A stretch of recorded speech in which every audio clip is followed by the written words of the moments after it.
மாற்றம் என்பது எங்கிருந்து வர வேண்டும்? என்னிலிருந்து வர வேண்டும். இந்த உலகத்தில் பல்வேறு மாறுதல்களை செய்தவன் எல்லாம் தன்னிலிருந்து தொடங்கியவன் தான். இதைத்தான் அண்ணல் காந்தியடிகள் சொல்கிறார். இந்த உலகத்தை எப்படிப்பட்ட மாறுதலுக்கு கொண்டு வர நீ விரும்புகிறியோ அதை உன்னிலிருந்து தொடங்கு என்று சொல்லுகிறார். நான் என்னிலிருந்து தொடங்குகிறேன்.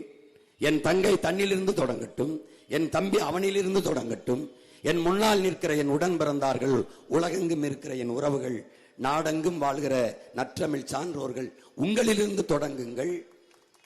தானாக மாறும், தானாக மாறும்.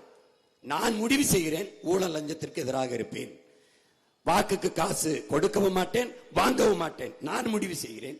இப்படி ஒவ்வொருவனும் முடிவு செய்தால் நாடு மாறும். அவ்வளவுதான், அவ்வளவுதான். என் உடன் பிறந்தவனே, ஒரு மாற்றம் என்பது எங்கிருந்து வரும்? எண்ணத்திலிருந்து தான் வரும், சிந்தனையிலிருந்து தான் வரும். ஒரு அரசன் பாலிலே குடிக்க வேண்டும், பாலிலே குளிக்க வேண்டும் என்று ஆசைப்படுகிறான். அதற்காக என்ன செய்கிறான்? தன் நாட்டு குடிகளிடத்துக்கு வீட்டுக்கு ஒரு பசுமாடை கொடுக்கிறான். பசுமாடு கொடுத்து விட்டாச்சு. ஒரு தேதியை அறிவிச்சிட்டான். இந்த தேதியில் அரண்மனை வாசலில் மன்னர் பாலிலே குளிக்கிறார். அப்ப தங்கத்துல குடத்தை வச்சுட்டான். குடிகள் எல்லாம் ஒவ்வொரு லிட்டர் பாலை கொண்டாந்து அதுல ஊத்தணும். என்ன செய்யறான்?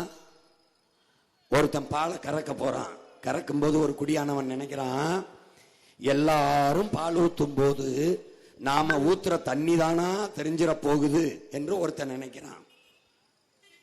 இன்னொருத்தன் நினைக்கிறான், பாலை கறக்கும் போது நாடே பாலை ஊத்து போகுது, நாம ஒருத்தன் ஊத்துற தண்ணி தானா தெரிஞ்சிட போகுது அவன் நினைக்கிறான். அடுத்த வீட்டுக்காரன் நினைக்கிறான், நாடே ஊத்த போகும்போது நாம ஊத்துற தண்ணி தானா தெரிஞ்சிட போகுது, இந்த 1 லிட்டர் தண்ணியா தெரிஞ்சிட போகுது மன்னனுக்கு நினைச்சு எல்லாரும் நினைக்கிறான்.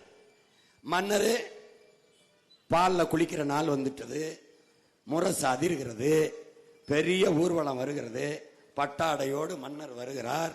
அரண்மனை வாசல்ல குளத்து கரையில தங்க குடம் இருக்கு. மன்னர் குளிக்கிறதுக்கு மூடி இருக்கு, பட்டாடை மூடி இருக்குதுல.